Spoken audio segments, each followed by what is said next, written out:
ISRPC news में आपका स्वागत है।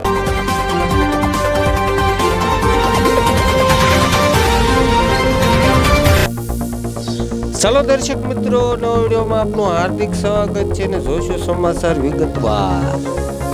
આજ રોજ તારીખ 6/2024 ના રોજ પાલીતાણા તાલુકાના અને અન્ય ગામડાઓમાં ચોમાસાની શરૂઆત સાથે જોરદાર પવન ફૂંકાયો હતો, સાથે અતિ ભારે વરસાદ પણ પડ્યો હતો અને વરસાદને લઈને અચાનક વાતાવરણમાં પલટો થતા આની સાથે વીજગાજ અને ધોધમાર વરસાદ ખાબક્યો હતો અને પાલીતાણા તાલુકાના ગામડાઓમાં બજારોમાં પાણી ફરી વળ્યા હતા।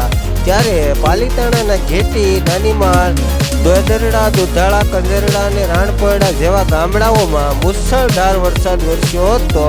ત્યારે ખેડૂતોમાં અને લોકોમાં ખુશીની લહેર જોવા મળી હતી અને ઘેટી દેદરડામાં ધોધમાર વરસાદ થયો હતો તથા દેદરડાના સરપંચ દ્વારા જાણવા મળ્યું હતું કે અડધો ઇંચ જેવો વરસાદ દેદરડામાં પડ્યો હતો। હું રિપોર્ટર દિનેશ કુમાર બી બાબરિયા, ઘેટી ગામમાં મૂળસાધાર વરસાદ પડ્યો હતો અને આજુબાજુના ગામડાઓમાં પણ ભારે વરસાદ થયો હતો અને આપણે લોકોને પૂછ્યું તો આપણી સાથે છે જીતુભાઈ મકવાણા। તો જીતુભાઈ મકવાણાને પૂછ્યું આપણે કે જીતુભાઈ, આપણા ગામમાં અને આજુબાજુ ગામમાં કેવો વરસાદ પડ્યો?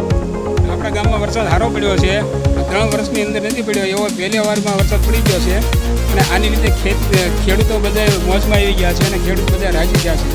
હા, તો મિત્રો જીતુભાઈનું એવું કહેવાનું છે કે 3 વર્ષની અંદર જે વરસાદ નથી પડ્યો, આપણે પહેલો વરસાદ આવો પડ્યો છે મિત્રો।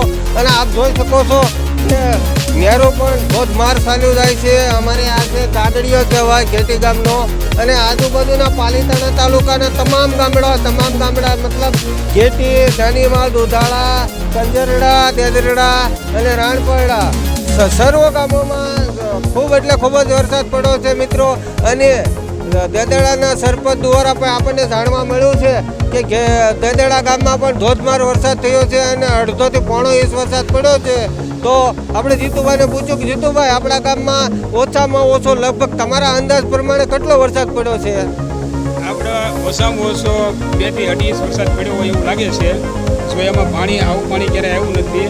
3 વર્ષની અંદર પહેલી વાર પાણી આ નેરામાં આવ્યું છે એવું છે અને ખેડૂત બધા અત્યારે રાજી થઈ ગયા છે। ખેડૂત માટે બહુ સારા લાયક, ખેતી લાયક સારામારો વરસાદ કહેવાય છે। હા, તો મિત્રો બસ આપણે અહીંયા કરશું સમાપ્ત મિત્રો। તો જોઈ શકો છો આપ, આ જો સારામાં સારો વરસાદ થઈ ગયો છે અને ખેડૂત મિત્રોમાં ખૂબ જ ખુશીઓની લાગણી પણ દેખાઈ રહી છે। તો મિત્રો જય હિન્દ, જય ભારત।